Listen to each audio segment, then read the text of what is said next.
where the West begins in Fort Worth, Texas, to around the globe. You are listening to Talk of the Night. And now, your host, Paranormal Phil. Thank you, and good evening, good morning, wherever you may be around the world, around the globe, or even in your own backyard. I am Paranormal Phil, and later on in the show tonight, we're going to be joined by my guest, Kristen Mickelwait, and I hope I pronounced that right, as we talk about her marriage, divorce, and the paranormal aspect that came afterwards. But we're going to get into most of the marriage and the divorce and what happened there. But first, up on the Talk of the Night website, under the story of the day, letting go of the abuse by an ex that has passed on.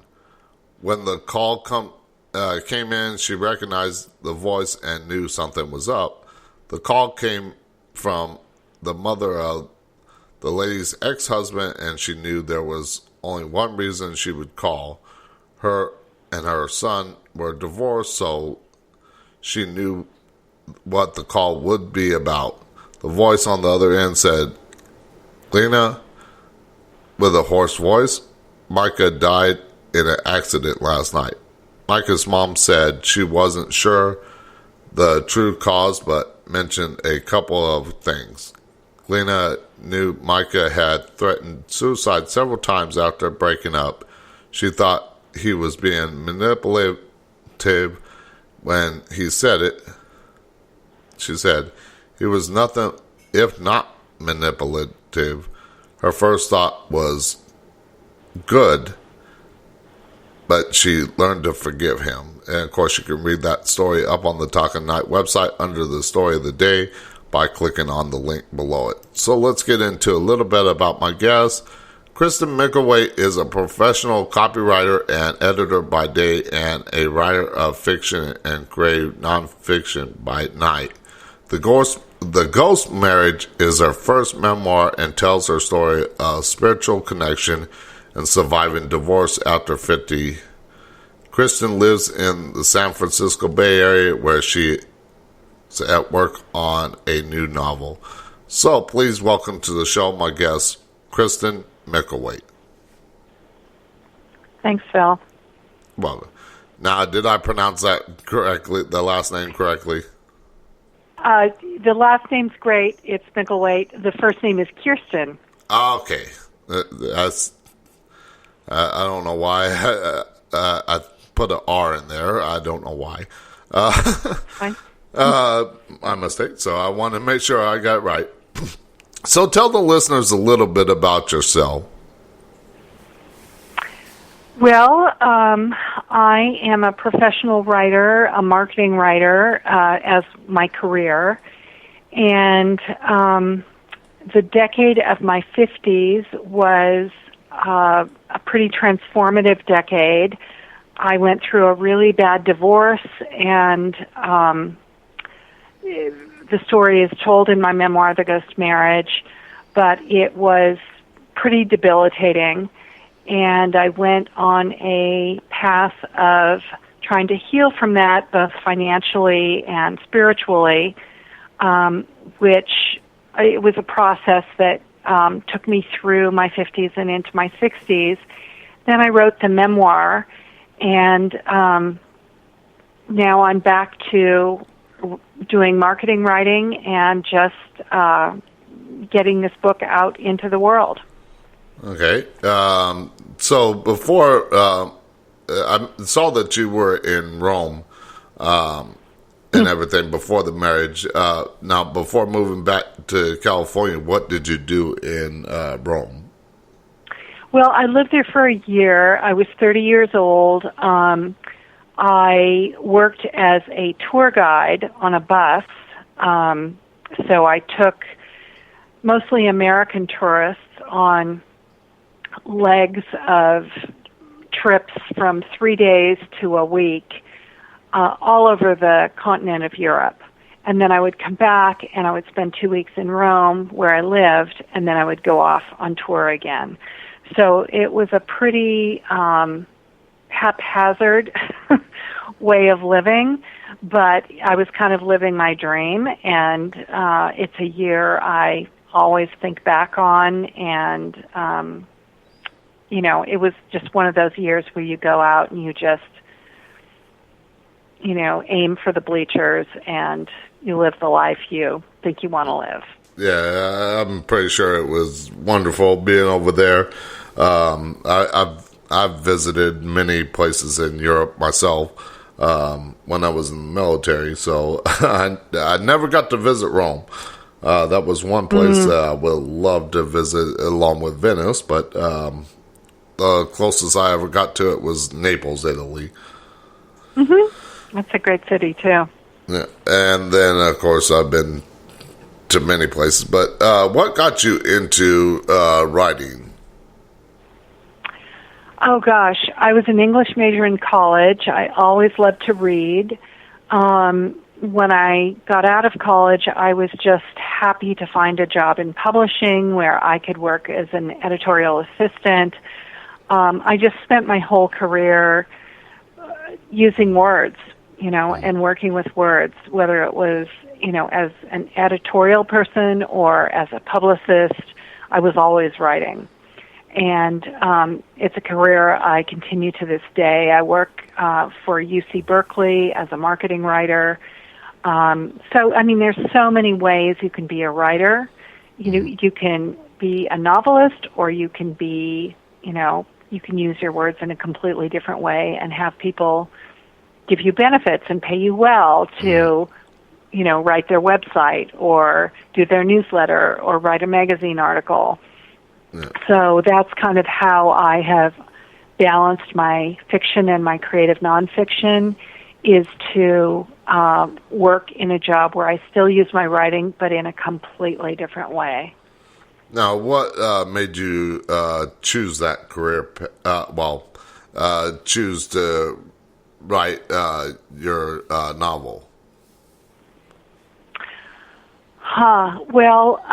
Despite the fact that as an English major, I read everybody else's novels, it never occurred to me that I could do it myself until I was in my 40s, and I had 2 children. I was a stay-at-home mom, and I did this workbook called The Artist's Way by Julia Cameron, who she advocates just getting the words out on the page every day. Just put words down, no matter what words they are.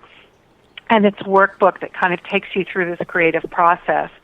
And at the end of the workbook, I got this idea for a novel, and I spent the next 5 years writing this very ambitious, speculative novel that takes place in 5 different historical periods, and got an agent and tried to sell it, and it never did get placed with a publisher. So I was moving on to the next thing, and then the decade that is described in my memoir happened, and I became very occupied with things like having a place to live and supporting my children and reinventing myself professionally so that I could support my family.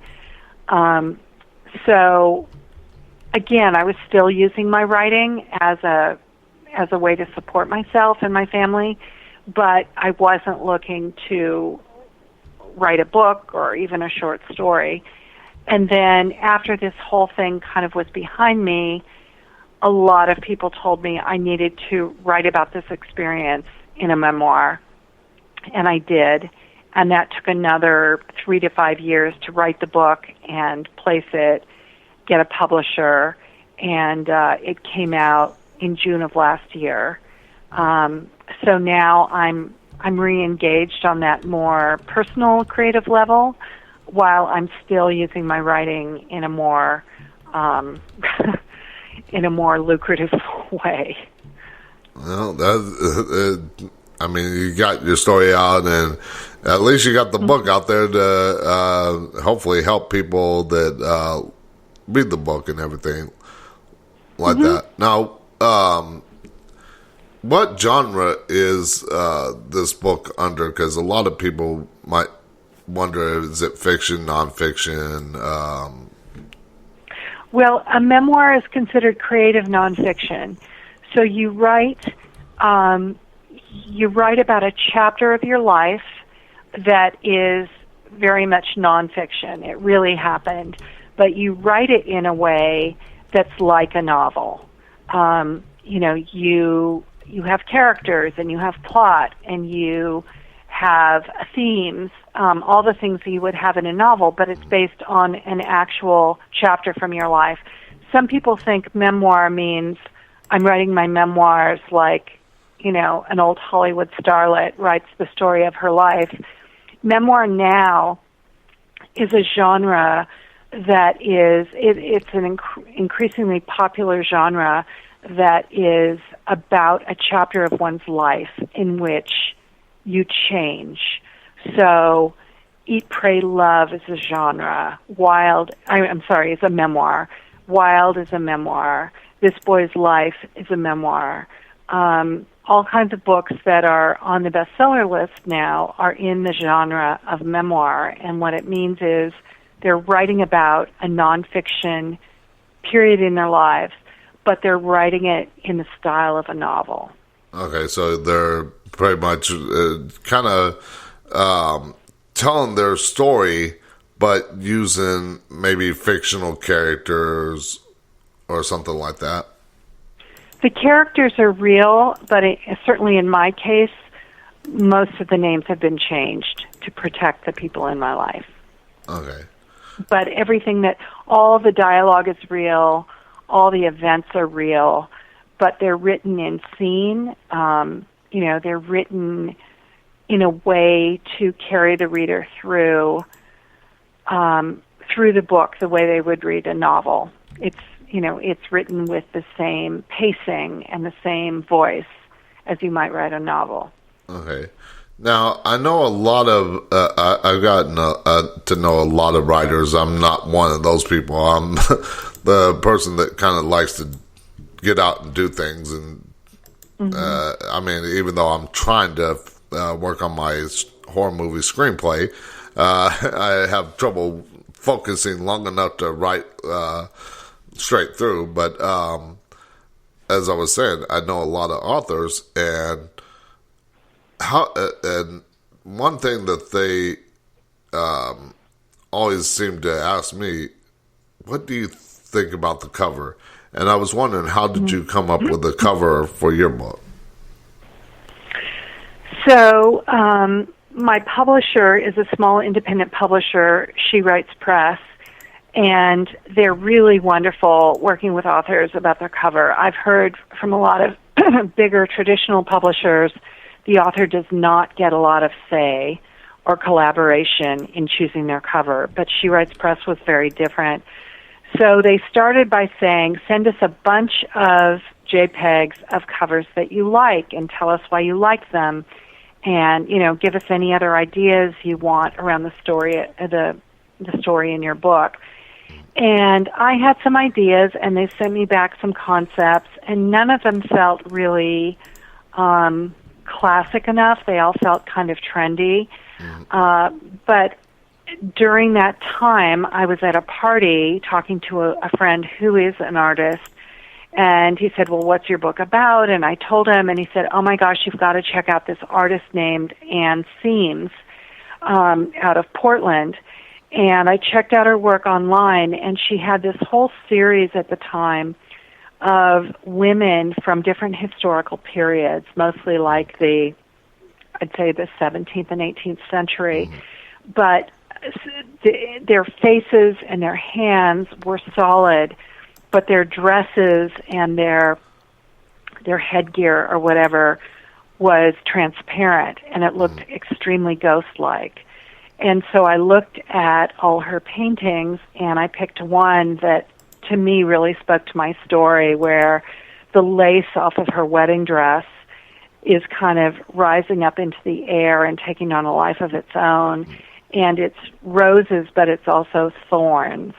And to me, it just said everything about the experience of my marriage, that, it started out with a bridal dress, but then it became there were paranormal aspects to it at the end, and there were roses and there were thorns. So I pitched this painting to the publisher, and they really loved it, and it ended up being the cover of my book. Yeah, because, looking at the cover of the book, it does have that Victorian era type style, and you can see the roses in it, the thorns in it, and there are people who think, oh, well, I thought this was going to be a historical novel because of the cover.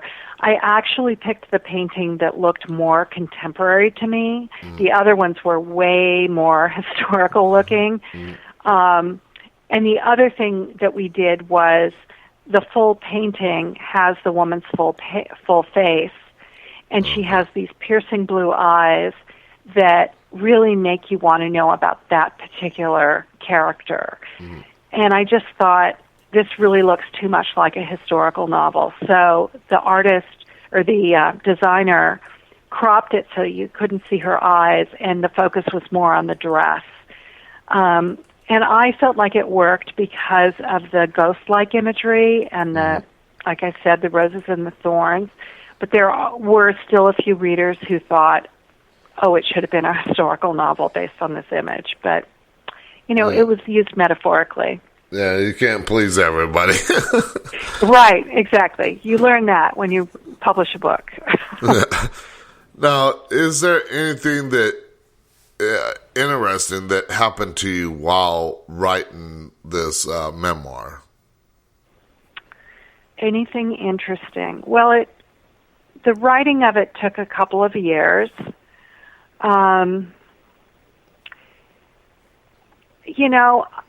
It was very cathartic. Writing a book about a difficult chapter in your life, I would imagine this happens for most writers of memoir, because you are taking a chapter of your life and you're telling a story about it. And in doing so, you help yourself figure out what happened. And that was really true for me, that I took pretty much 10 years of my life that just felt very chaotic and confusing and painful. And the writing of the memoir helped me see the logic in it and see the story arc in it, and it helped package the story for myself in a way that I could make sense of it, because I had to make sense of it for the reader. Yeah. So I solved a lot of riddles for myself in the writing of the book. So did you have to go back and this doesn't sound right or anything like that, and kind of work and change things, or did it just kind of come to you? No. It's many, many drafts. I had a writer's group that would give me feedback, and I would go back and rework things. The way that because I don't have a great memory, things, I don't remember many things from last week, let alone 10 years ago. So I made a timeline. I relied heavily on emails. I had transcripts from legal documents. I had transcripts from the sort of trial that takes place in the book. And I relied heavily on those things because my own memory would not have been sufficient to just bring it all up, fresh in my mind. But I found that once I had a scene that I wanted to write about, I was surprised at how vividly that scene would come back to me. The dialogue would come back to me. How I felt in that moment would come back to me. And that's kind of the gift of writing, is that you start with what you think is not a lot of material, but the ghosts from the past or the inspiration or whatever shows up for you.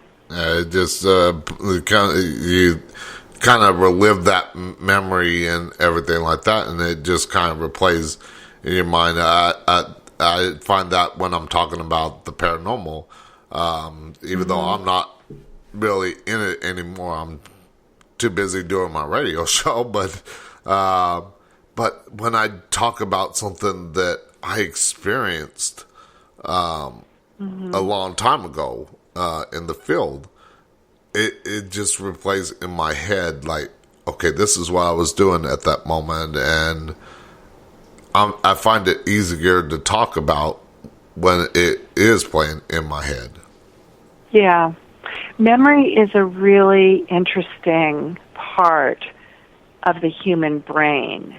And what I find is that we remember a few flashes from our lives, and we kind of tell ourselves those stories over and over again. We revisit those moments over and over again. But there are so many moments that are lost because we didn't think of them right away, or, we never revisited them.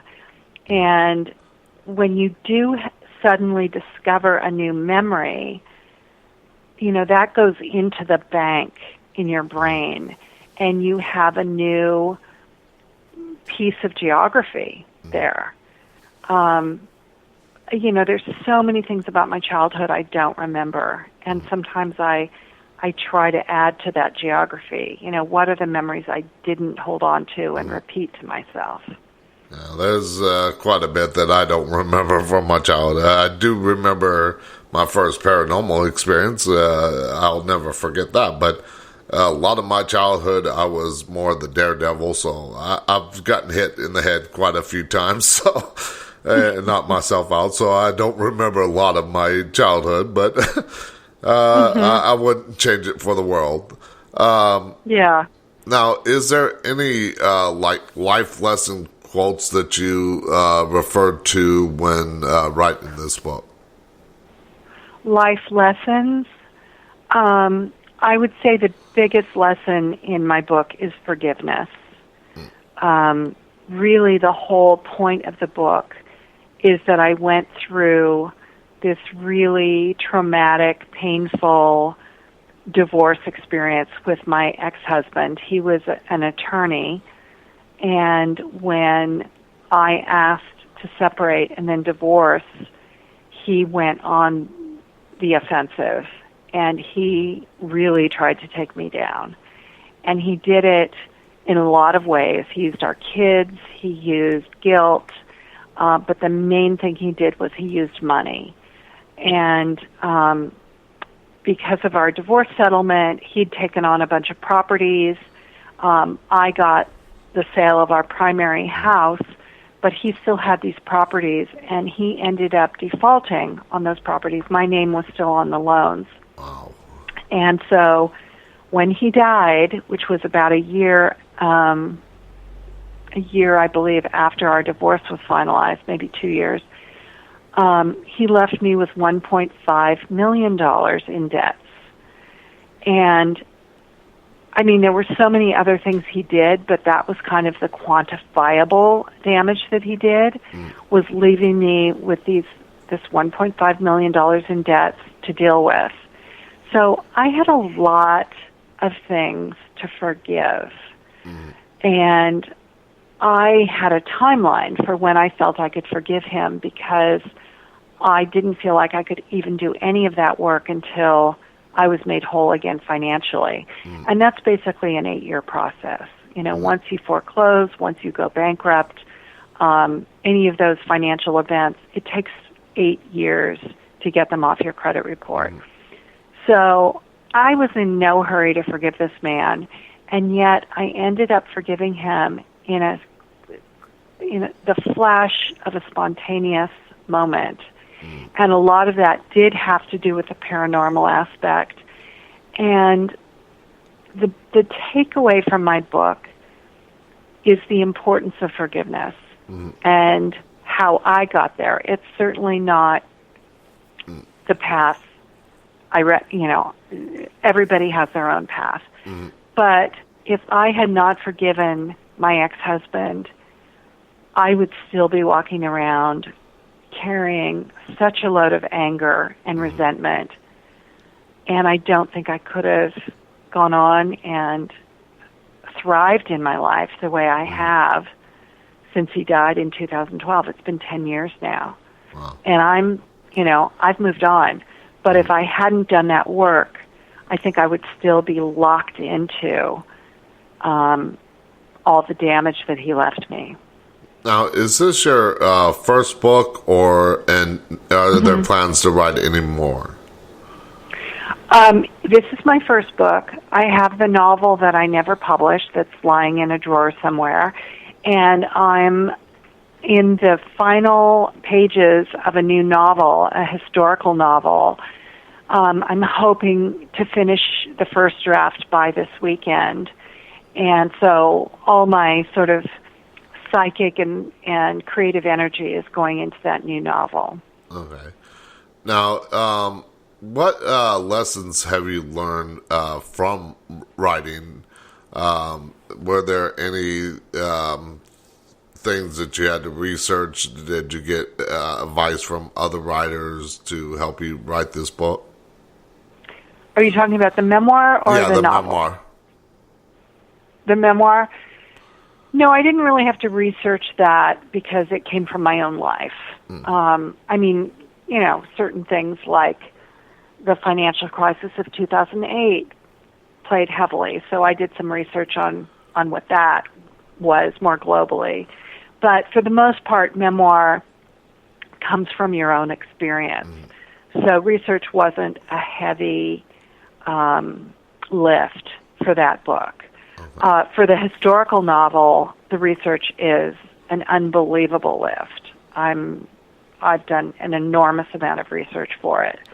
And it's very difficult to write a novel and figure out the balance between research and imagination.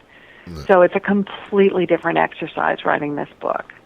Yeah, I know all about that because I had to do, even though like my horror movie screenplay is based off of actual events, I wanted in an actual place, I wanted to kind of do research of like maybe the area, what happened in the area, why there is that activity in there, that area, just so that way I can bring the viewers once hopefully it gets to the big screen, hopefully. I definitely have connections in Hollywood because I grew up in Southern California, so I grew up out there, so I have connections there, but I'm hoping that eventually it gets there. But I had to do research, a lot of research, and a lot of people, whether it be a book writing or screenplay, you have to have some kind of research into it because you want your readers, your viewers, to be intrigued with the story. Of course, yeah. Now, let's see, we got 1 minute before we go to break, but let's get into a real quick question about the book. Or actually, let me mention this before we go to break. Now, 3/4 of this book is about your marriage and the divorce. And then the last quarter of the book is got that paranormal aspect. Is that correct? Yes, that's true. Okay. Now, I do want to ask, actually, I'll wait till after the commercial break to ask this question because I wanted to ask why the title and everything like that. But we'll ask that after the commercial break. We'll be right back after the short commercial break with my guest, Kristen Mickelwait, as we talk about marriage, divorce, and the paranormal aspect at the end of our memoir. We'll be right back. Fast, trying to find the red flags I'm used to. All these green lights, are they coming too soon? Caught between red and the green and you. I'm stuck in the blue.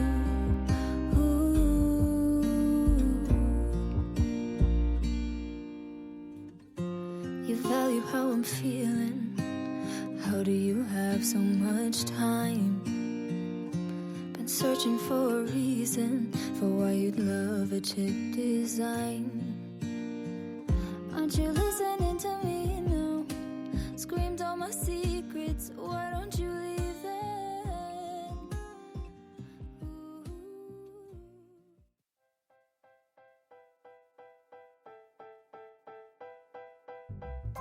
Do you have a talk radio, Facebook Live, or YouTube show and would like guests for your show but don't know where to go to get them? Well, go to radioguestlist.com and sign up today. They have all different experts in different fields, and you can find the ones that are just right for your show. That's radioguestlist.com. Sign up today. It's free. To advertise on Talk in the Night, send an email to talkinthe.night@outlook.com. Talk in the Night has plans to fit your budget. Get your product or business heard around the world by the Talk in the Night listening audience. Plans include 30-second spots and banner ads on the show's website and mentioned on the social media sites. So get your product or business heard around the world today.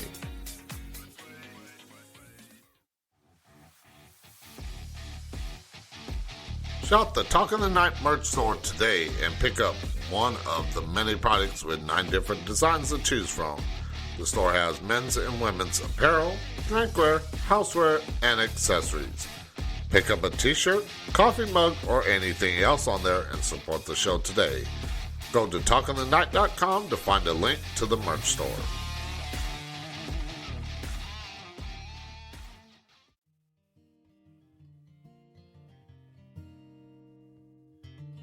I had it all figured out. Knew which road I would go down. Thought I could do it all on my own. But then you came around. When fate has its way and things fall into place, all the plans you made don't make sense anymore. Honey, I am sure that love was a good detour. And now, back to Talk in the Night with your host, Paranormal Phil. Okay, and we are back with my guest, Kristen Mickelwait, as we talk about her book, The Ghost Marriage, a memoir about her marriage, her divorce, and of course, the paranormal aspect, which we'll get into later on in the show. But I want to tackle the first part of the book first, because we want to give the reader a chance to understand why the book, and not make people think it's strictly about the paranormal. So, why the title? How did you come up with the title?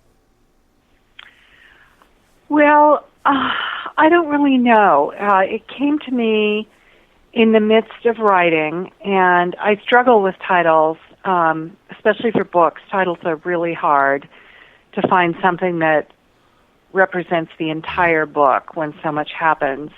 But the title just came to me, and I kind of kept it as a working title.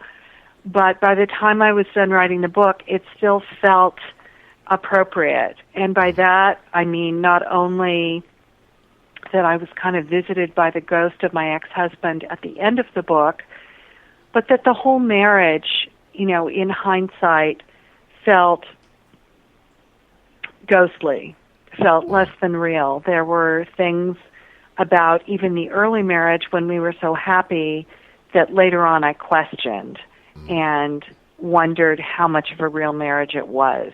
So to me, the ghost marriage is, you know, it's both. It works both on the literal level, which is there were ghosts involved, and also on the metaphorical level, which is, even at its best, was it a fully fleshed marriage? Mm-hmm. Okay, now you mentioned that you had changed the names in the book to protect family members and stuff like that. Did you want to also do that to make it seem like it maybe was about someone else?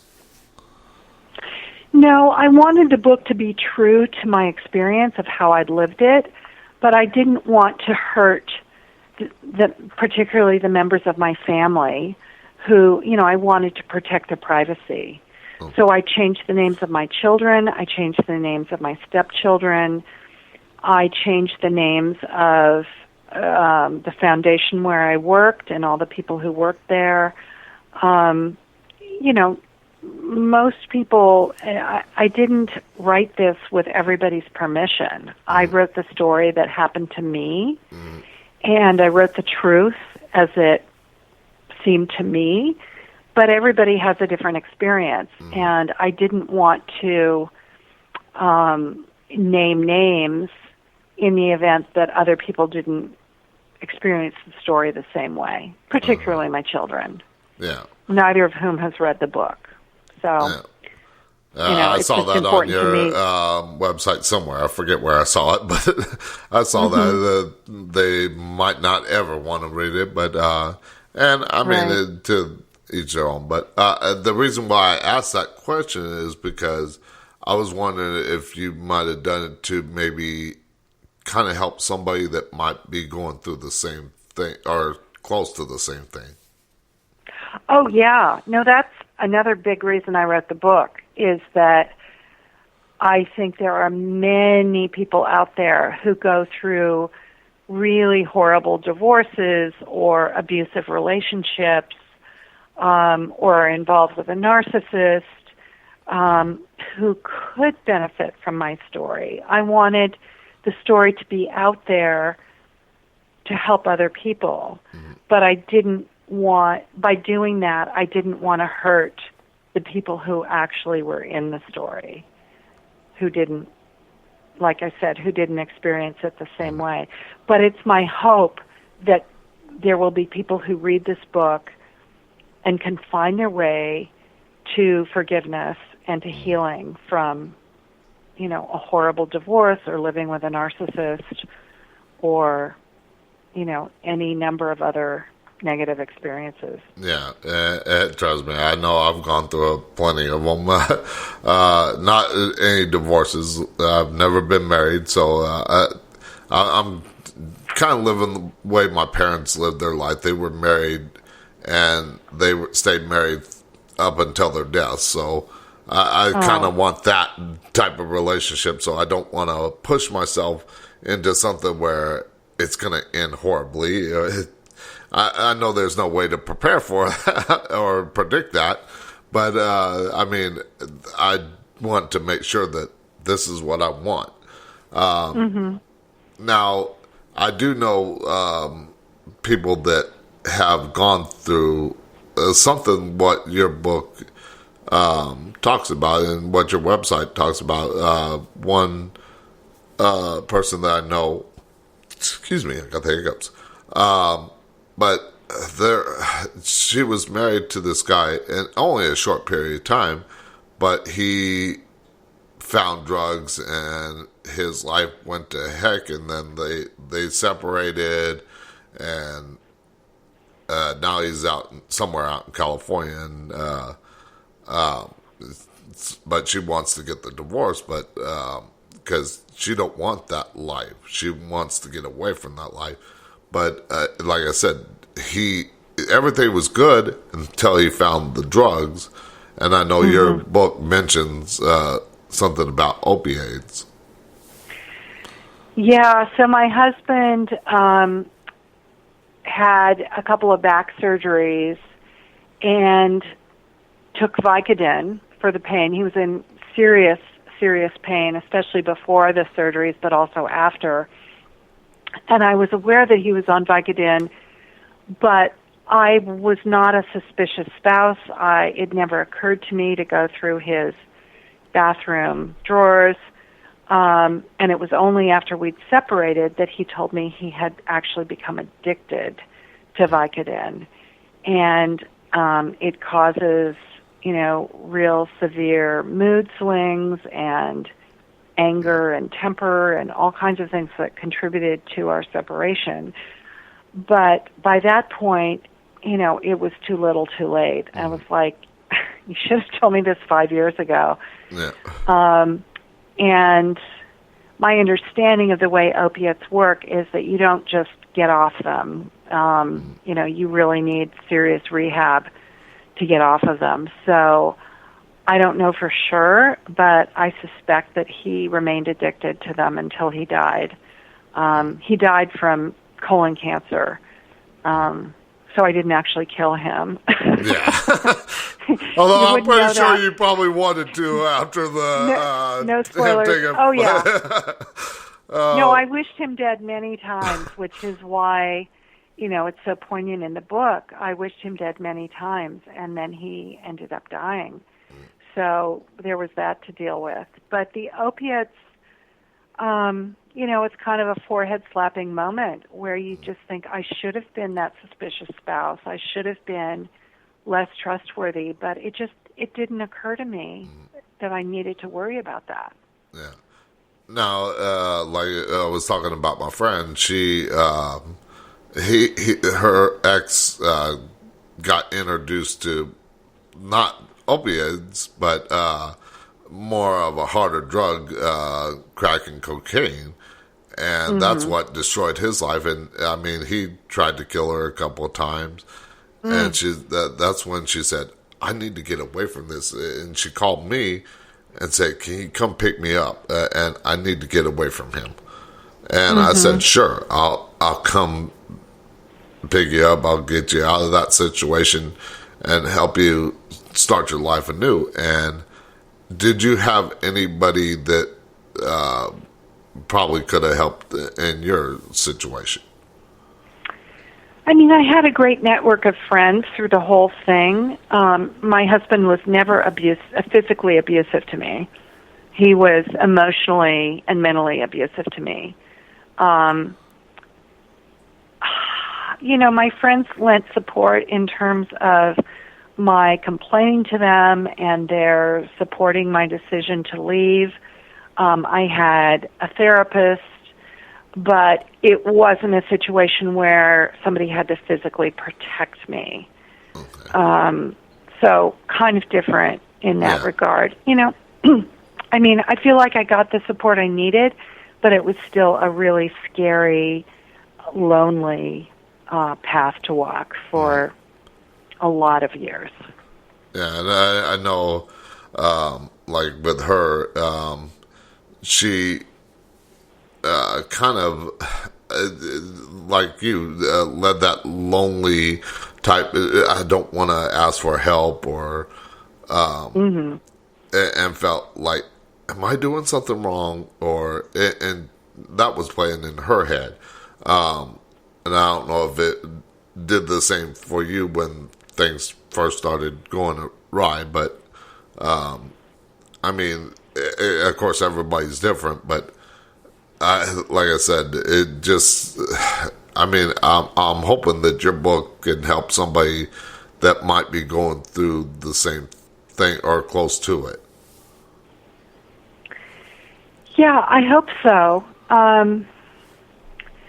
I mean, I think in my case, I think I've always been somebody who thinks they can handle a situation, and it's not until after it's passed that you look back and say, wow, maybe I shouldn't have done that all on my own. I mean, I think another lesson of my experience is to ask for help, and when people offer to help, say yes. Don't try to do it all on your own, because it's overwhelming, especially when there are children involved. It's just so much to kind of pull the covered wagon all by yourself across the desert, Yeah. And there are many resources, especially if there's physical abuse. I mean, you just have to get out. You have to protect yourself and your kids. Yeah. Now, were there any signs leading up to him getting addicted on the opioids? Was there any signs that he was becoming emotionally abusive, or that you thought that he might get to that point? There were plenty of signs, and I did not see them because I was raised in a family, a very functional family, where we just talked everything out, and my parents, had this great relationship, and I was not prepared for any kind of dysfunction in the family. So I just trusted that, everything would kind of repeat itself in my own marriage, which wasn't true. Looking back, I see that he was a very addictive personality. He had an addiction to food. He gained about 80 pounds over the course of our marriage. He was addicted to spending. I later learned that he had secret bank accounts he loved to collect knives in particular, and he just had these very expensive knives that, he had a whole separate account for that. There were all kinds of things that he did that I just wasn't on the lookout for. So you kind of close your mind off to it and everything like that. Yeah, it makes you realize that you were married to someone you didn't really know, but you also were so trusting that you just let it happen. I mean, I think I don't really have regrets because I think we all do the best we can, but I think I could have had a more watchful eye out. I think I was very naive, and I think I was very trusting, and I didn't know how to deal with a dysfunctional relationship. So until it really got so bad that I had to end the marriage, I didn't really call him on a lot of his stuff. I wasn't equipped to do that. Okay. Now, does the book talk about your life before the marriage, or does it just start off at that point? The book starts right before I meet my husband, Steve. I've just returned from Rome, and I'm getting reestablished in San Francisco with my own freelance. Are you still there? Yeah, I just I'm dropped here. the phone. My own freelance business. And then I meet him at a wedding, and then things happen very quickly. Within 4 months, we're engaged. Within 11 months, we're married. But the first 2 chapters are basically the backstory of who I was before I met him, and then our meeting, our marrying, and quickly takes us through the first 10 years of our marriage, because the story doesn't really begin until things start to go sideways, and that was at about year 12 or 13. Okay, so it was not like a quick marriage and quick, like everything happened so quickly. You had a good life and everything like that. We were married for 22 years. Things did not start going wrong until we'd been happily married for 10 years.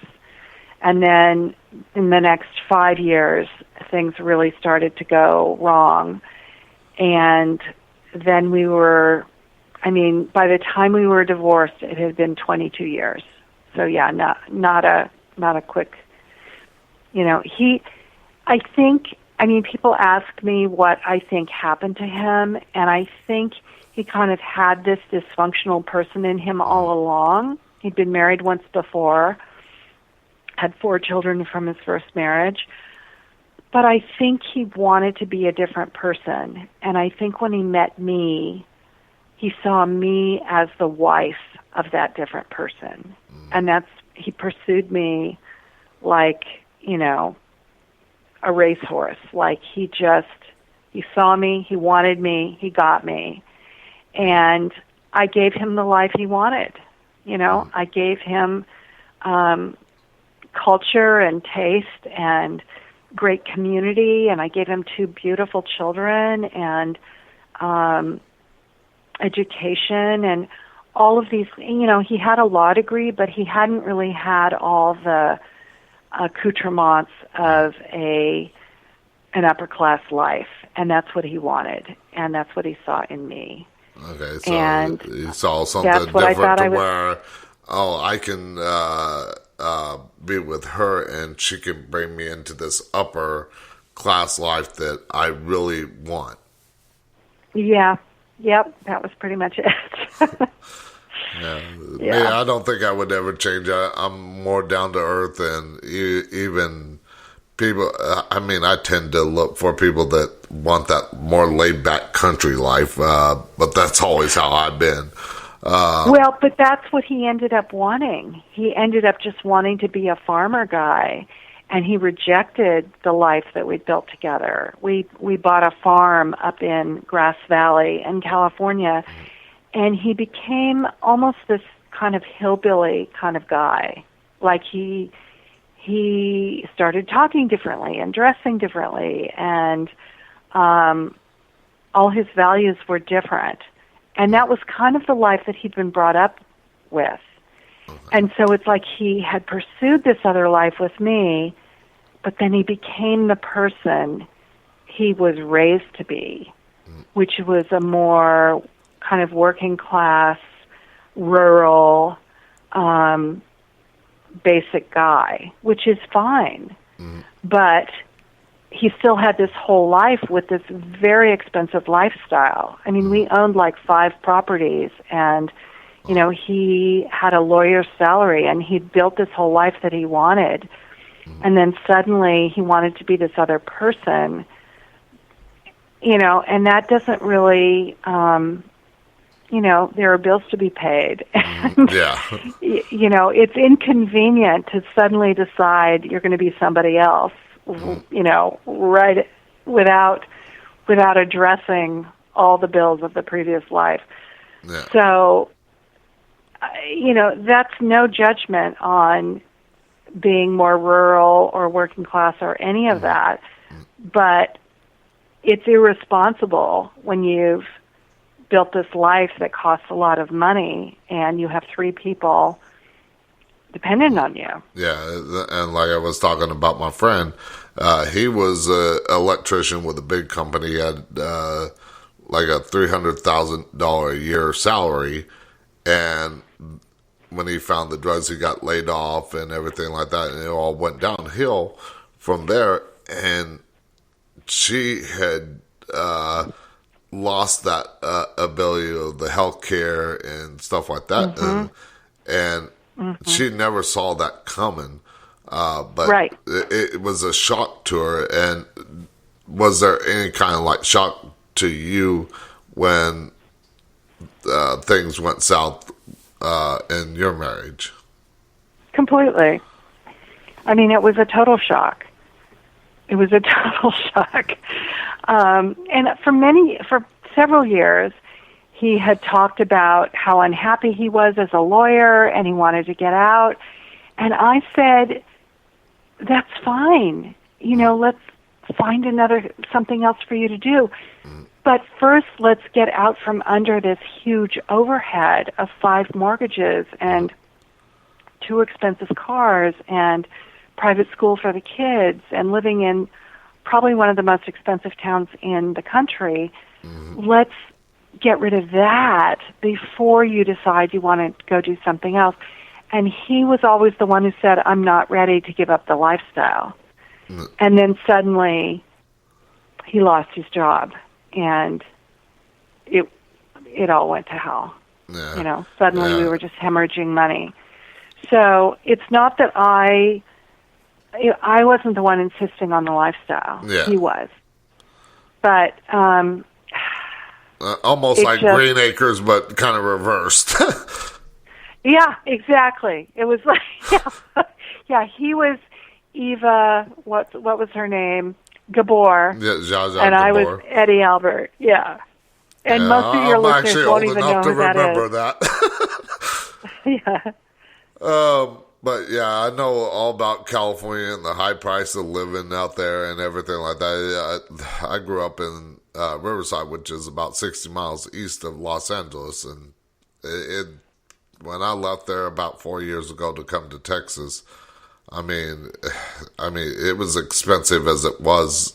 I mean, even in the rural area, desert area, where it was away from the bigger city, and still about 4 years ago, it's still about $1,200 to $1,400 a month for a studio apartment. It's like, why?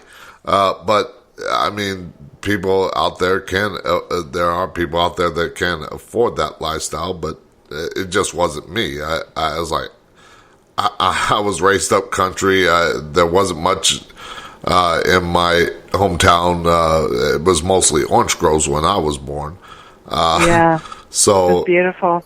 I grew up that country lifestyle, especially since my dad was Texas. But over the years, it got to that point. People from the city and the higher dollars coming out to that area and building up, and that lifestyle just kind of takes over. And then if you're not used to it, it can, I guess, take hold of you, or maybe it doesn't. Well, you become a slave to it for sure. Now, how old were you two when you met? I was 31, he was 38, and when we married, I was 32 and he was 39. Okay, so it wasn't like a young marriage, because I know a lot of people that get into marriages at an early age, and things tend to fall apart quickly when you're new to the whole being together constantly, and you're not used to that. Right. No, I thought, we were both older. I had traveled. I had a career. I felt like I'd really, I was a mature bride. And he was on his second marriage, and I felt like we're going into this with our eyes really open. So that turned out not to be true. Yeah. So how long into the book before? Because you mentioned at the start, it kind of mentions about your life before the marriage. How long into the book before it gets to that point of the marriage where it starts to go bad? Yeah, that too. Because did you kind of do like a section for before the marriage, during the marriage, and then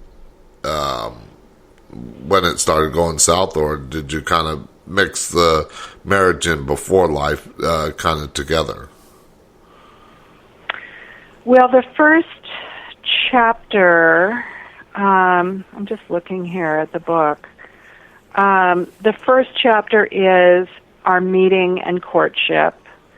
Our second chapter is getting married and the pretty idyllic first few years of marriage. And then by chapter 4, things are starting to go south.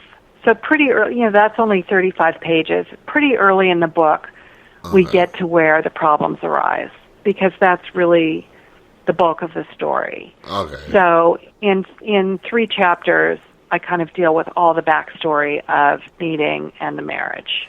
Okay, that's what I wanted to kind of get to, is like, did you have like certain areas, or did you just do a small segment on the good stuff and then get into, or the backstory, as you say, and then get into the bulk of the story, which is the divorce, the bad stuff, and everything like that? Correct, yeah. Okay, well, I want to tell everybody that we're about to go to a commercial break here, because we are at the top of the hour. But after the commercial break, if you do want to call in, you can call in, ask my guests a question about a book, anything that we talked about so far, or you can go over to Spreaker.com, sign up for a free account, it don't cost a thing, and you can join the chat, join the discussion, ask your questions there too if you don't want to call in. So we'll be right back after the short commercial break with my guest, Kristen Mickelwait as we talk about her book, The Ghost Marriage. We'll be right back.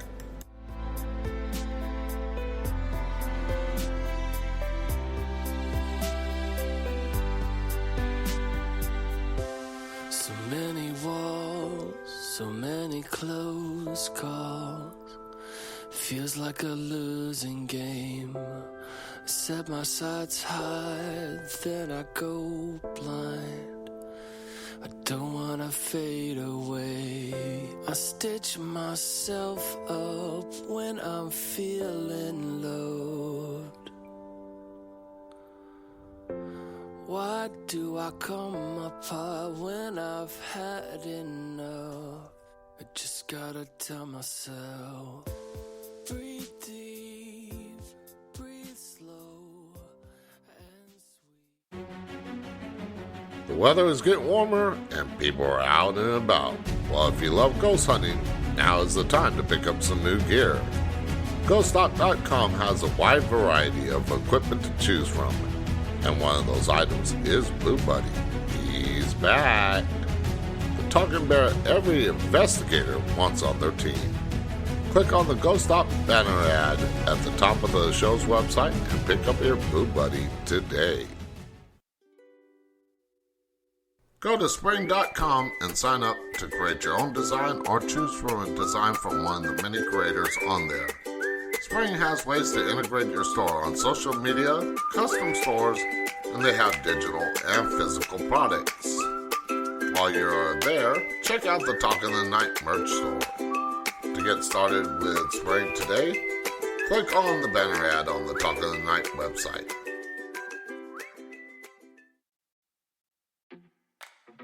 Go to the show's website and click on the links for each of my guests and purchase a book or other product that they may be promoting. Without them, there would be no Talk in the Night.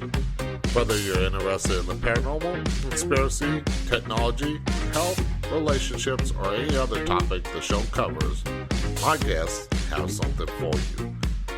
Check it out today on talkingthenight.com.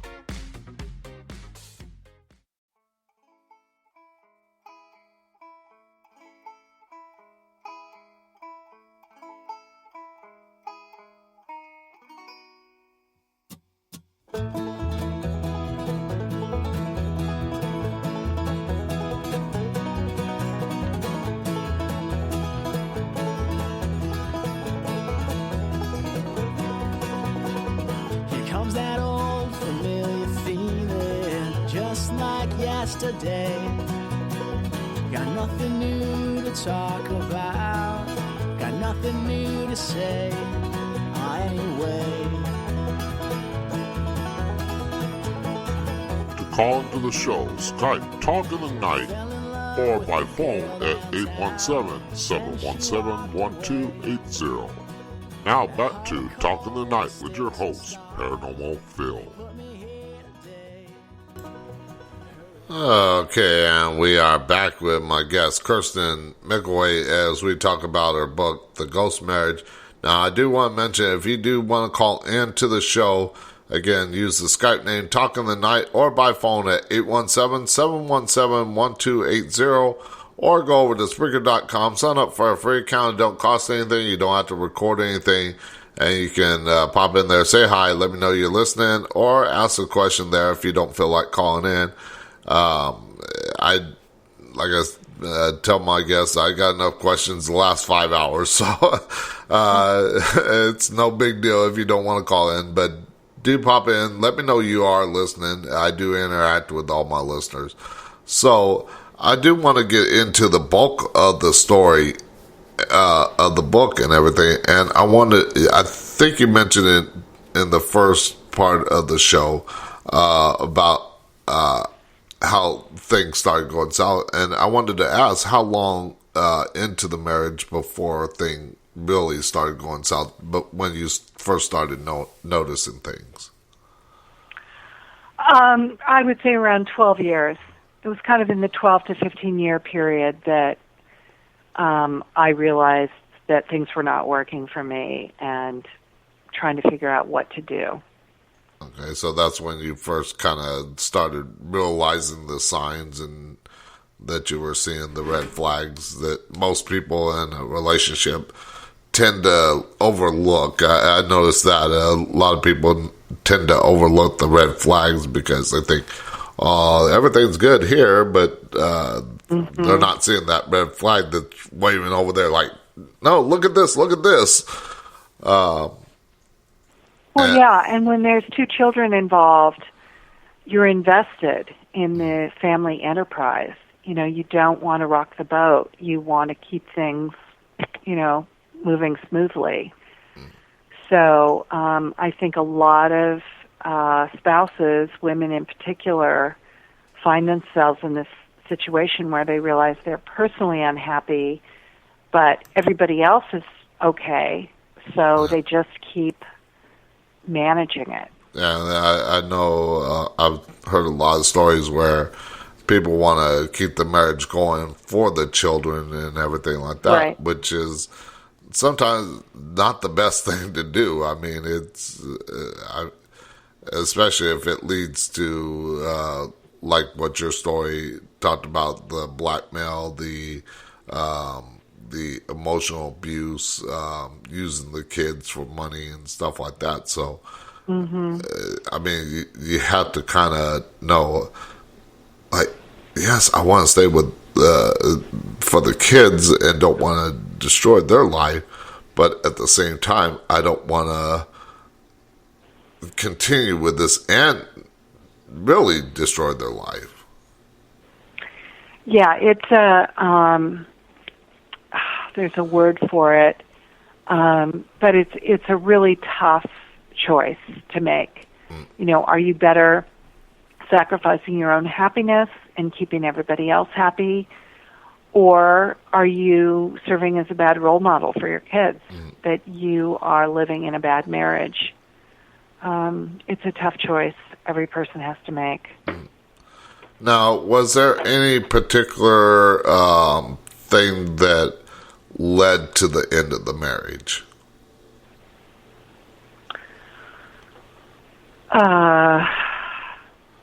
Or was it just a combination of a whole host of things? It was a host of things. I mean, I think for me, the hot points were his temper. I didn't feel like we had a true meeting of souls anymore. I felt like I was constantly living in fear and anticipation of his moods. I felt like I worked for him. And then there was the whole, I'd stuck with him through the job loss and all of this horrendous financial disaster when he lost his job and we were just hemorrhaging money.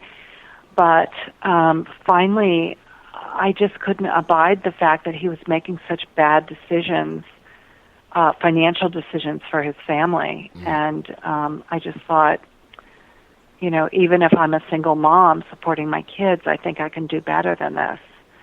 So between the financial and the emotional, I think I just realized I need to cut bait here. Okay. Now, did you attempt to kind of talk things through with him? Did you attempt to do, like, counseling? Oh, yeah. Yeah. We went through, I think, 3 or 4 months of counseling. I kind of at the beginning of summer, I told him that I was ready to leave the marriage, but that the therapist felt like we should work on it so that even if we did split up, that it wasn't just a cold break, that we would have a conversation and that we would work on it together. So we spent the summer in therapy trying to work things through. And in the book, at the end of the summer, we go on a vacation to Alaska, and he's been trying to be, nice all summer, and it's been difficult for him. And at the end of the summer in Alaska, he just blows like Mount Vesuvius. And that was the day I just felt like lights off, Yeah. wheels up. I'm gone. Yeah, it's like I can't take it no more. Yeah, And exactly. so he almost kind of did make an attempt to kind of change things around. He did, and he admitted that he had more work to do than I did in terms of the dynamic. I think he was alarmed that I was going to leave the marriage, and he was trying. But at that point, I think he was already, he was still addicted to opioids, which I still didn't know. He just didn't have the tools, and he didn't have the psychic ability to rein himself in. I think he was already kind of on this downward spiral, and I couldn't get him back. Now, did he have like any narcissistic tendencies that maybe a sign that you saw in when things started going south? Yeah, he did have narcissistic tendencies. Everything sort of revolved around what he wanted and his vision of the world. A lot of people have asked me, was he a classic narcissist? And I don't have an answer for that. I mean, I think a classic narcissist cannot love anyone but themselves, and that comes from a place of really hating themselves. It presents as that they love themselves, but I think they're just racked with so much insecurity that they really don't love themselves. But in the case of Steve, he really loved his kids. I mean, I don't want to rob him of that. He really adored his kids. And in the last few years, I think he made decisions that were more about himself than about them.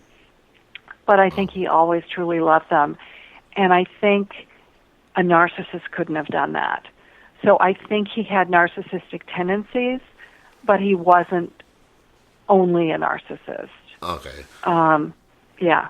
Yeah. Now, because I know a few people like that too. That they're not complete narcissists, but they're more in love with themselves. They want to talk about themselves, and they don't want to hear what other people have to say. Me, on the other hand, I love to discuss things that might be difficult for other people to talk about, and it might be difficult for me to talk about, and because it might go against my beliefs. But I mean, that's how we grow. The way I feel we grow as people is we can have an open discussion and disagree, but there are some people that just like, no, it's all about me, all about my story. And it's like, why? Yeah. And did you ever get that feeling of why do you want it to be all about yourself? Well, when I was in therapy and our therapist started to meet Steve and kind of hear our story, she told me something that really rang a bell. And she said, he is a bottomless pit of need, and you will never be able to fill that, nor is it your job to fill that. And when she said that, a bell went off for me, because I had seen that in him long before real problems in our marriage arose. I mean, it came from his food addiction. He couldn't just have a little of something. He had to have massive quantities of something. It came with his spending. If he wanted something, he spent what it took to get that. And, I think this is something that was sort of sown in him as a child, and that was playing itself out in our marriage. And it really helped me understand him that, it was beyond his control. He was never going to be happy. He was never going to be happy. He was always wanting something more. And that's how I kind of made sense of our marriage, was that it's an appetite that is bottomless. Yeah, an Yeah. appetite that you can't completely fill. Right, right. And that's when I realized I can't stay here because I can't fill it, and I can't live with this, constantly satisfying someone else's appetites that, are detrimental to me and to our family. Now, how long, you mentioned how long it was before things started going south, but how long before he really started getting addicted to the opioids? Well, that went on, I don't know how long it went on. I mean, by the time he told me, it had probably been 5 to 10 years. I don't have a number for it. Okay. Now, you mentioned about the $1.5 million and the emotional abuse and the blackmail and everything like that, using your 2 kids and the money. Now, that was, he using the money to kind of fuel his idea of a lifestyle that he wanted? Or do you know? A lot of our money was going to mortgages. We bought this farm property that he wanted to have, and we renovated it, and he bought a he just came home one day and he bought a tractor, and then a few weeks later he traded it in on a bigger tractor. It was a constant surprise to me. The new purchases or the new hobbies. He was always someone who had a hobby and would buy everything connected to that hobby. So that's just something that kind of snowballed through the marriage. Okay, yeah, because like me, I have many hobbies, but I had people say, well, if you won the lotto, wouldn't you be going crazy with money? And I said, no, because I grew up poor. And just because my dad was born during the Great Depression in a small West Texas town of maybe less than 1,000 people. So I think it was like 300 people when he was born. And so I kind of grew up that poor lifestyle, not poor to the like living on Skid Row type poor, but I just didn't have a lot of the good stuff in life. And I would tell people, if I won the lotto or something like that, I would still live a frugal lifestyle. And a lot of people I know cannot do that. They see the money and be like, ooh, now I can afford this, I can afford that. And I think I told somebody that, how do you think the rich stay rich? They are frugal with their money. They'll get donate, like actors and actresses. They'll get donations to wear this certain thing, or other people get different like watches or something like that to show off. But they're frugal about what they spend on money. And a lot of people don't see that. And I think what you're saying is, with him, he had this money and could not see, well, let's budget this a little bit better to where we can have this good lifestyle, but not overextend ourselves. Yeah. No, there was no moderation. And I was kind of don't get me wrong, in that marriage, I got used to a very nice lifestyle too, and if I wanted something, I bought it. But if I bought something, it was like a sweater. Yeah. It wasn't a car or a house, Yeah. So, and the fact that I had given up my career, so when our daughter was 2, Steve wanted to move to the Napa Valley. We'd been living in the Bay Area where I worked at the university and he worked in the city. And we bought a weekend place in the Napa Valley, and we fixed it up, and that was great. But then he wanted to move there full time, even though he was working in the city, which was 2 hours away. And so I gave up my career. We wanted to have a second child, and I was like, okay, it's a good time. We'll move up there. And so I gave up my career, and he was fine with being the sole breadwinner until later when the problems started arising. And then he really felt like it was his money, that he earned it and it was his. And that came out in the divorce. He said, this is my money and you want half of it. And it just didn't sink into him that I'd given up my career and I'd spent, the previous 15 years raising our kids and volunteering at the schools and doing homework with them and all the things that a full-time mom does. So it wasn't completely rational. Let's just put it that way. Now, you mentioned that Alaska is when, at the end of the trip to Alaska, that's when you said, that's it, I'm done. How long of the bad stuff going wrong and everything like that, everything going south, before you decided to divorce him?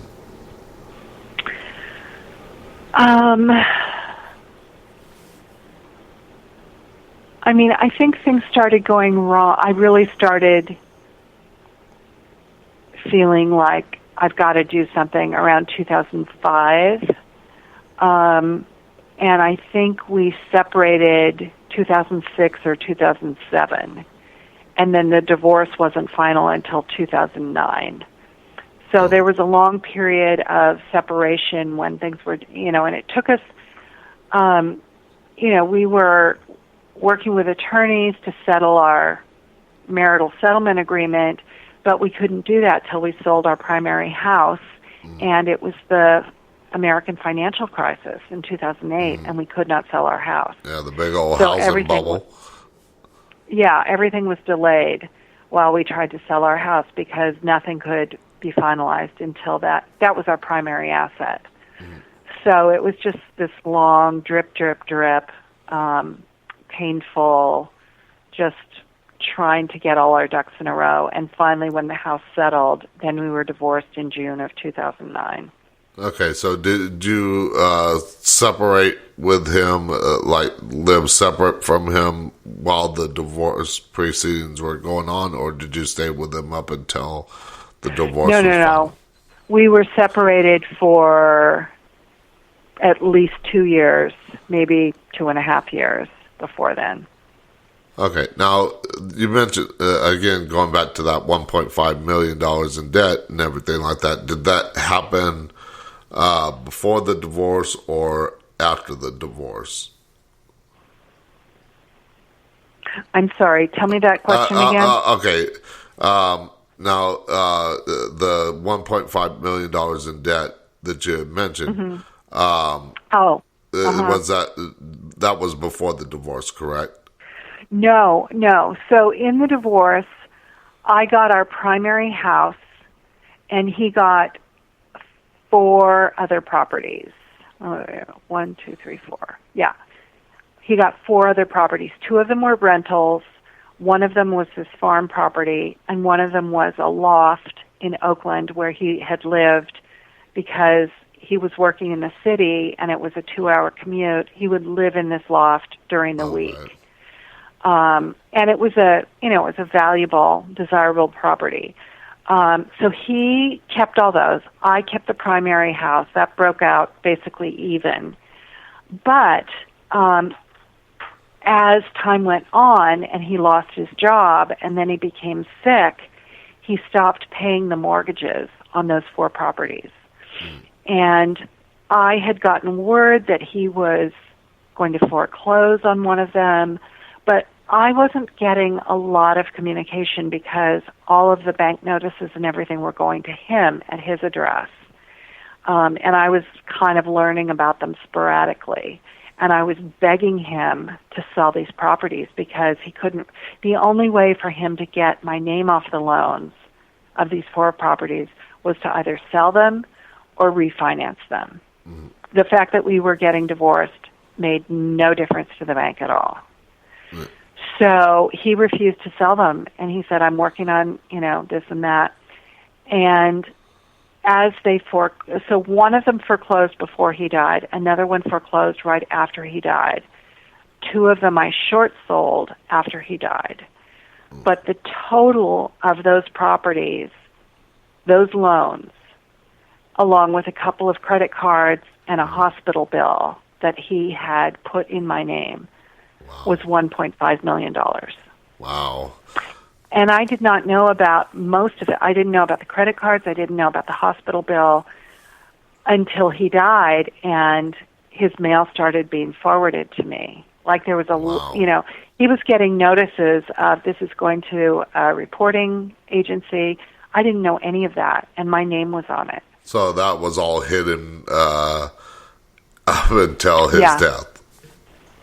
It was all hidden. Wow. Now, was there any common mistakes made during the divorce that you might have done different? Oh, oh my gosh. And maybe somebody divorce, might I'm sorry, I didn't mean to interrupt, but I've thought of something to add to that. But people that might be going through the divorce process, the common mistakes that they might see that they could do different. Well, the first thing I would say is sign up for a credit reporting service online. Check your credit constantly. Keep track of the credit cards you have together. Like there were a couple of credit cards that we had shared that I had forgotten about, or I didn't close them because we were still fighting over who would get the frequent flyer miles. And he maxed out those cards and then left them to me.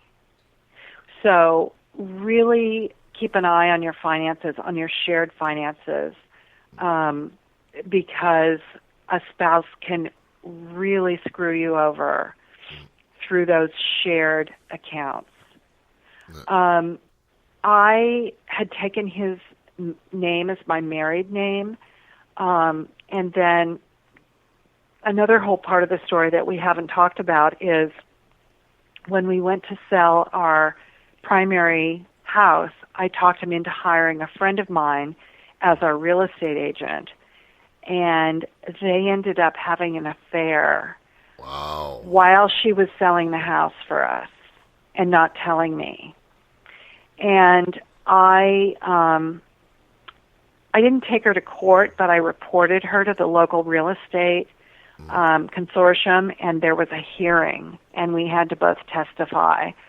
And they found against her that she had not behaved in an ethical fashion. But after all of this was done, they ended up getting engaged, and Steve told me that they were going to get married, and this was a woman who a lot of people kind of mistook us anyway. They thought that we looked similar, and she was going to take on my married name. Wow. And so I very quickly decided to go back to my maiden name, but that's an enormous undertaking. And all of my credit was in my married name. All of the loans had been in my married name. It was just an enormous bureaucratic nightmare. Anytime I've had to change account numbers and everything like that, and I had to contact all these things like my electric bill and everything like that, change all this over. It's like, this is a mess. But I had people fraud claims on my account because somebody used it unauthorized. So it's like, oh man, this is a pain in the butt. I had to contact the VA about my disability, get this switched over to this account, and the VA is a pain in the butt as it is trying to get a hold of them. But how long of a fight did it take to recover from all this? Well, the real triage only took 8 months, which was a long 8 months, I can tell you. So I was on the phone to lawyers, to real estate agents, to credit bureaus. It was just a bloodbath for 8 months. But, I sold the properties. I worked with the credit card companies to reduce the amount that I owed them, although that still went on my credit. I worked with a hospital to get that bill taken off my name. It was just a lot of time on the phone. It was a lot of letter writing. But I got that done in 8 months. However, the foreclosures and, all the other credit damage that had been done to me, I went from having about a B credit rating to an F with all this. And that takes 8 years because they wait that long to have it roll off your credit report. Yeah. And I had worked with credit counselors and all kinds of people to try to help me short circuit that process. Nothing worked. It was just waiting 8 years for it to roll off. And that only happened in 2020. Wow. So August of 2020 was when I was finally made whole from this whole financial disaster. So 8 months for, the real active stuff and 8 years for the total damage. Okay. Yeah. So we're going to be right back after the short commercial break with my guest, Kristen Mickelwait, as we talk about her book, The Ghost Marriage, and we're going to get into that paranormal aspect when we come back. But if you do have questions, feel free to call in, ask, or go over to Spreaker.com and ask in the chat. We'll be right back.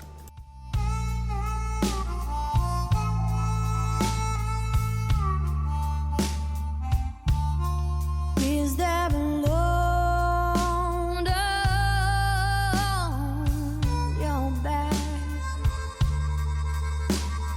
pushing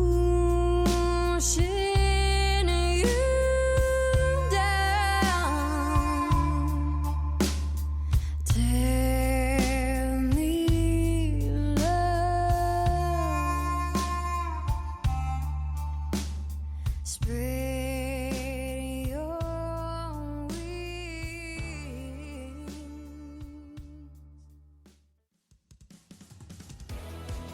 Do you need music for your radio show, podcast, or YouTube channel, but need a music license to play it on your show? Well, go to artlist.io and check out the plans they have. They have 3 plans to choose from: personal, unlimited, and enterprise. All the music that you hear on the show is from Artlist, and there is a banner ad on the show's website. Check it out today.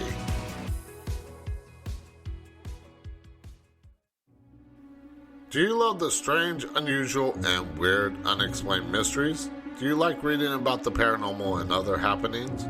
Well, I have the website for you, unexplainedmysteries.com. On there you will find so much, such as the latest news and articles, forums, news with video, and so much more. That's unexplained-mysteries.com, or you can click on the banner ad on the show's website to take you right there. Do you love history? Do you wonder what happened on this day in history? Well, check out history.com/this day in history and find out what happened on this day in recorded history. You can also click on the image on the Talk of the Night website under This Day in History and check out one of the many things that happened. The show's website lists a different event in history every day, so check it out today.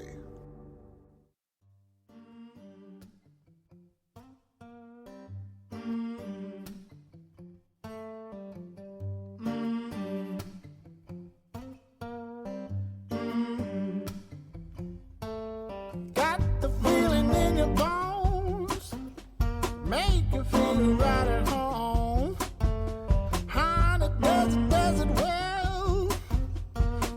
me dancing till I'm dead.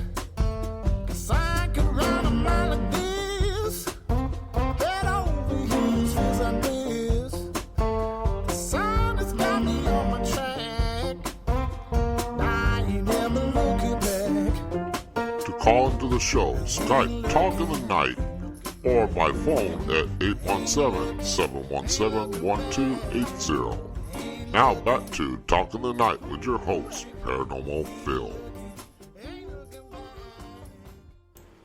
Okay, and we are back in the last segment of the show with my guest, Kristen Mickelwait, as we talk about her book, The Ghost Marriage, a memoir about her life, marriage, divorce, and a paranormal aspect at the end, which we're going to get into in this last segment because we only got about 15 minutes before we start wrapping up things with her.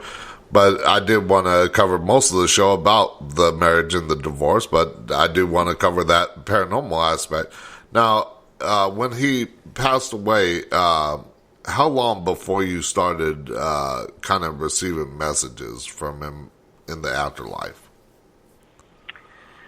That I'm a little fuzzy on because it's been a while since I've written the book. I would say it started happening pretty quickly, like within a few weeks of his death. And the real activity happened the year after his death. And then it kind of died off after that. And then right before the book was going to launch, I started having dreams, very vivid dreams of him, like every single night.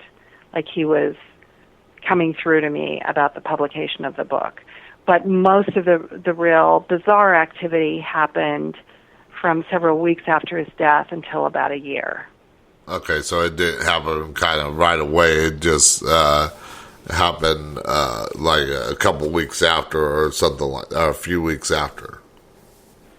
You know, I would also say the night that he died, I woke up in the middle of the night and I had this experience that I can't really explain.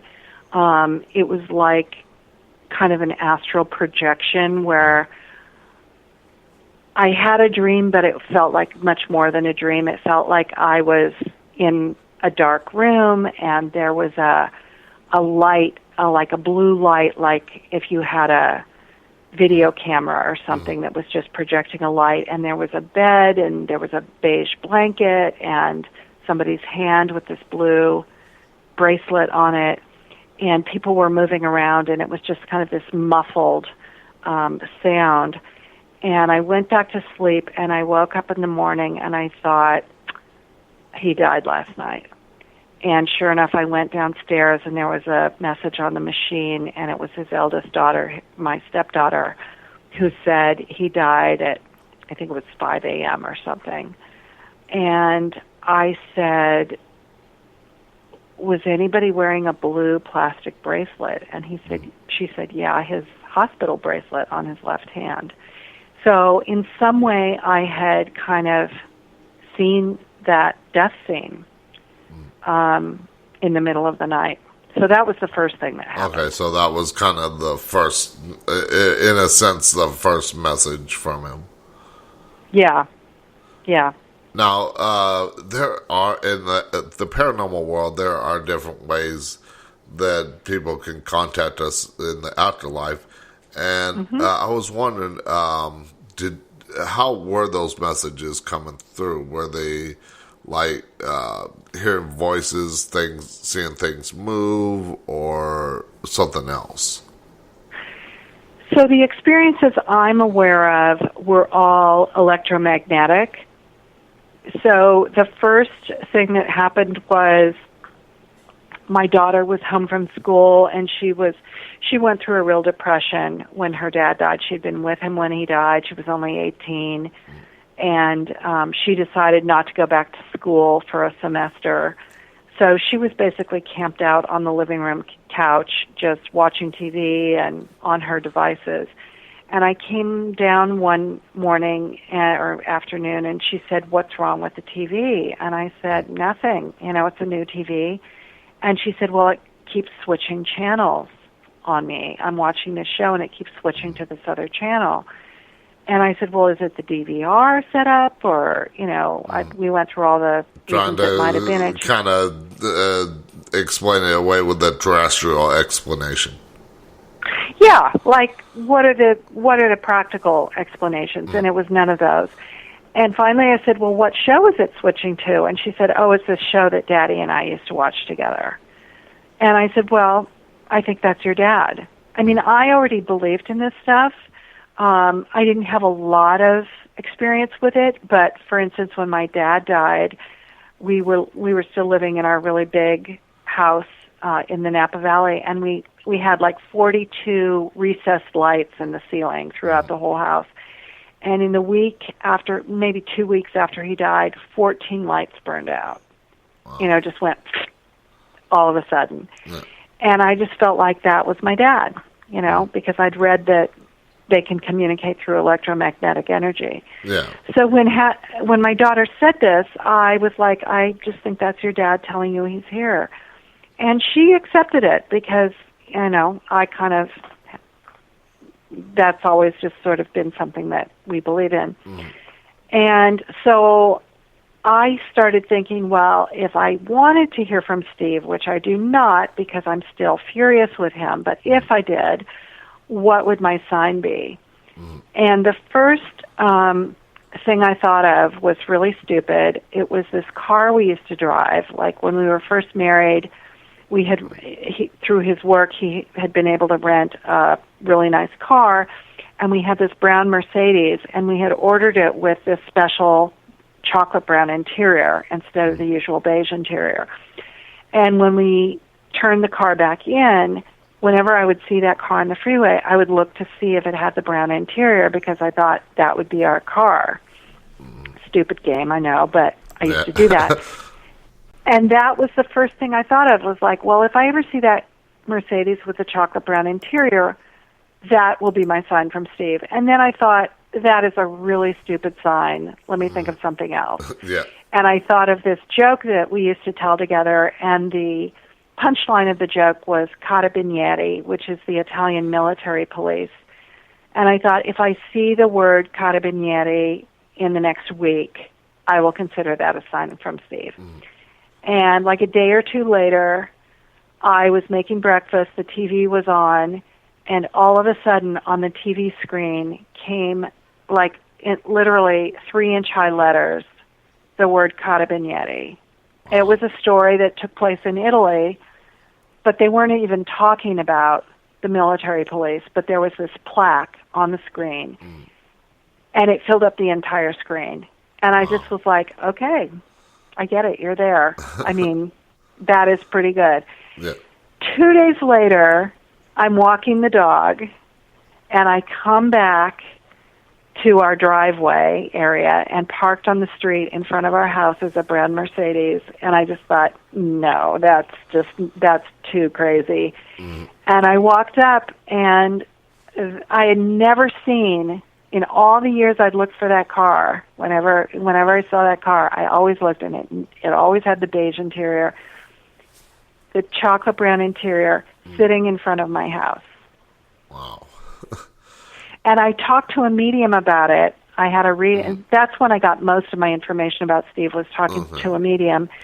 And I told her the story, and she said, honestly, I have no idea how they do that, but I've heard those stories all the time. Yeah, and there's so much in the paranormal field that even me being in the field over 30 years and having my ability to see and communicate with spirits since I was 5 years old, there's still answers that I don't know. And I don't think we'll ever know until we get to that other side. But I did want to ask, now you mentioned that you had that vision when he died, but how long after his death did you really figure out that the messages were coming from him? Oh, I feel like I knew right away. Like I said, I have had other experiences. You know, I was introduced to the idea of the paranormal probably when I was in my 20s. And I've been to a few mediums over the years. I don't do it a lot, but like if I was at a crossroads or if I had a big decision to make, I would consult a medium. And so I was open to the idea that our loved ones are just on the other side of a veil. And, you know, some people have a remarkable, you know, like you, they're very sensitive. They get those messages. I don't get really obvious messages mostly. Yeah. But I was open to the idea. But as I said, it was really the year after he had passed when I felt like he is really trying to communicate with us and tell us that he's there. And my hope, because our relationship had been so fractious at the end, my hope was that he was now his higher self and that he was not an adversary anymore, but that he was an ally. And it took me several years to do that work and to come to that understanding, but I absolutely did learn and feel that he's no longer my adversary. Yeah. He's my ally. So that's when you kind of came to the conclusion that it's time to forgive him for all the stuff that he did to me, so that way I can move on with my life. Yeah. Yeah. And I feel like this book is something that we were meant to do together. And I feel like he somehow is benefiting from this book on the other side. And that part of the point of the book is to help other people on this side on the path to forgiveness. And that was something that we signed up to do together. So this book can pretty much help anybody in all aspects, whether it be finding somebody, to going through the divorce, to learning how to forgive somebody after they've done you wrong, and especially if they pass away, which hopefully doesn't happen to people, but it does. But just for that purpose, hopefully help people move on with their lives. Yeah, I hope so. And that's basically what you wanted to kind of get with this book, is help people find forgiveness in somebody that does something like that to them. Mm-hmm. Correct. Okay, now we got 3 minutes before we start wrapping up things, so I do have a couple more questions. And I kind of asked that question, so I want to get away from that question because I wanted to ask, what do you hope readers get out of this? But we kind of answered that. Now, if you could change anything and do it all over again, would you, and why? Oh, I mean, on the purely earthly level, yes, I would have done things differently. I'm not sure what, but I would have wished that my marriage had ended differently and that I hadn't gone through all the pain I went through.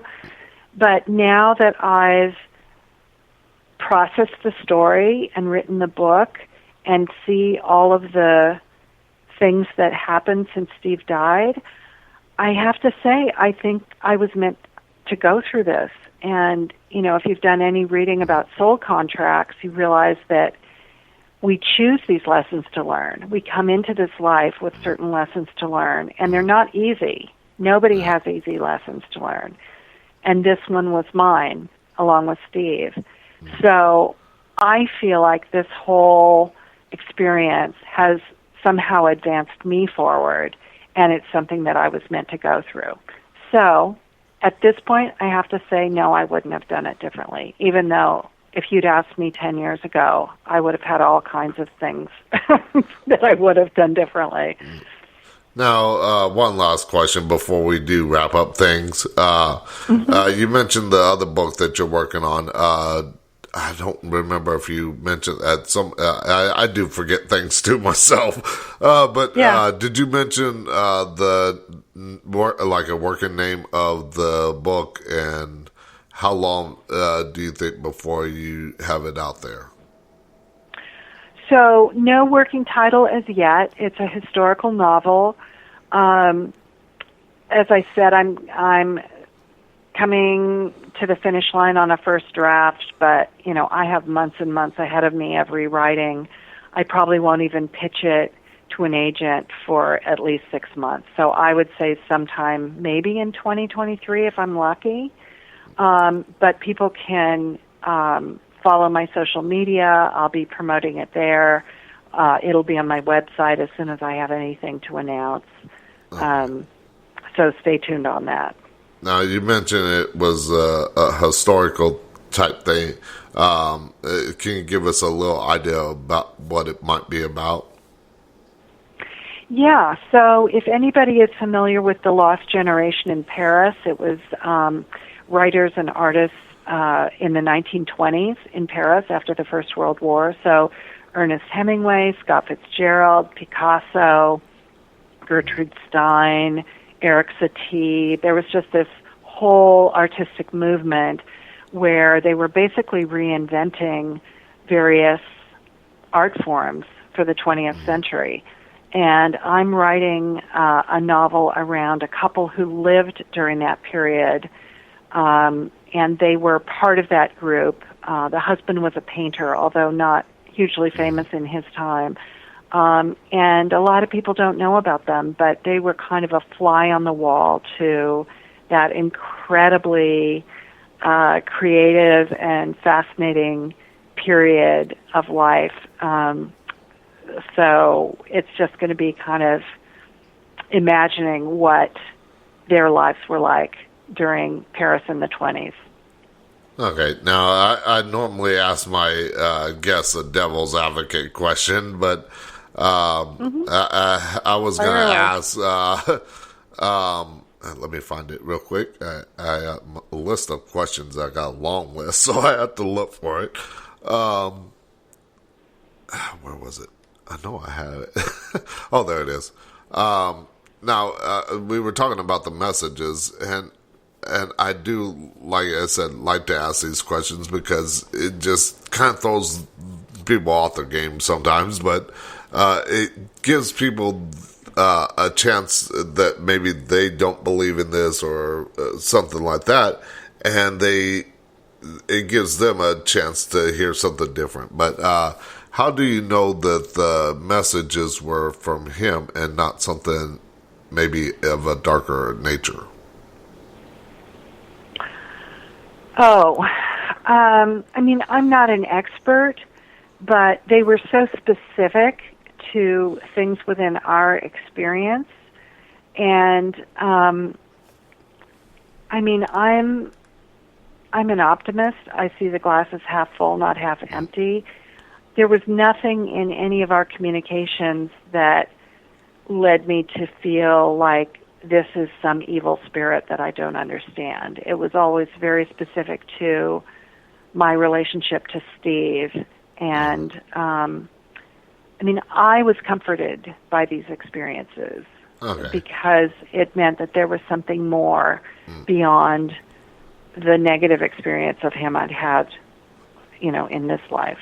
Okay, yeah. The reason why I asked that is because of what he did in his life. That maybe he could have, because there are people that get to that other side that I found that tend to be the pranksters of the spirit world, if you will. They like to do the darker stuff, even after death. But so that's why I wanted to ask. But let's finish up things here. Where can people find out more about you and your book? They can go to my website, which is KirstenMickelwait.com. And the book is on there, a bio, a summary of the book, how they can buy the book online. And they can also follow me on social media. I'm Kristen Mickelwait on Facebook, KMickelwait54 on Instagram, and don't do Twitter much. I'm also on Pinterest. Okay. And they can pick up the book through your website as well, correct? Yeah, it's on Amazon. It's on all the online booksellers. It was in bookstores when it first came out. I'm not sure if it's, if there's still hard copies in bookstores right now, but any online bookstore, Amazon, Bookshop, Kindle, Barnes & Noble, they could buy it there. Oh, and it's also on Audible. It's now an audiobook. Okay. Well, I want to thank you for coming on the show and sharing your story. I'm sure, hopefully, it'll help a lot of people. They'll go out, hear this story, and want to go out and pick up your book, and maybe they're going through the same thing, and maybe it'll bring enlightenment to them. Great. Well, thanks so much for having me, Phil. You're welcome. And as for those listening to the show, tomorrow night we're going to be joined by my guest, Marnie Hill Fodderero, and I know I probably butchered that name, just like I butchered Kirsten's name, but because I put the R in the wrong spot. But we're going to be talking about her paranormal and spiritual encounters, as well as family trauma. We'll also get into her book, God Came to My Garage Sale, which talks about an atheist woman who encounters numerous ethereal people and divine events, challenging her long-held belief system and forever transforming her life. Then, of course, Friday night, we're back to Friday night open lines, where you can call in, share your stories, experiences, or questions about the paranormal or anything else that the show covers. And also, during that show, we're going to do a giveaway where you can win a t-shirt, one of my designs. You can find those designs up on the Talking Night website under the store tab, and it'll take you right to the Talking Night merch store. And you can choose whatever shirt you want. I'm not, the first time I was doing a giveaway with a specific shirt, this one you can choose any shirt that you want that's up there on the Talking Night merch store. But you must listen live to the show. You must call into the show when prompted to, and you must answer the question that relates to one of the guests during this weekend. I'm not going to mention which guest, because I haven't made up my mind on which guest and what question I'm going to ask. But you must answer the question correctly to win, and you must listen live. So if you're listening to a recording, don't call me in the middle of the day or at night when I'm trying to sleep, because I'm not going to answer. So also be sure to follow the show on all the follow, subscribe on all the show's social media sites: Facebook, Twitter, Instagram, Discord, YouTube. I would say LinkedIn, but it's more of a networking site. But if you do want to network with me there or be a guest on the show, go ahead and follow me on LinkedIn as well. And until tomorrow night, when I welcome my guest, Marnie Hill Fodderero, talking about her book, God Came to My Garage Sale. I want to thank everybody for tuning in, and I shall see you on the dark side. Good night from Talking the Night.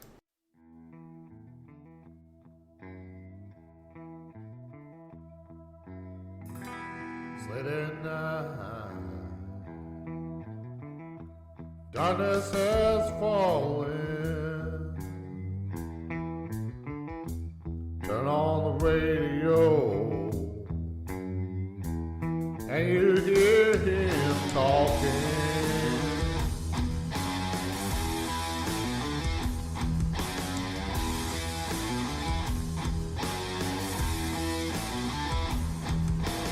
Listening to what he has to say,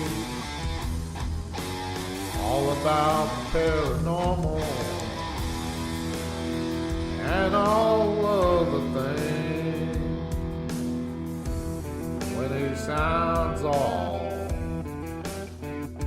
you can hear him say, see you on the dark side.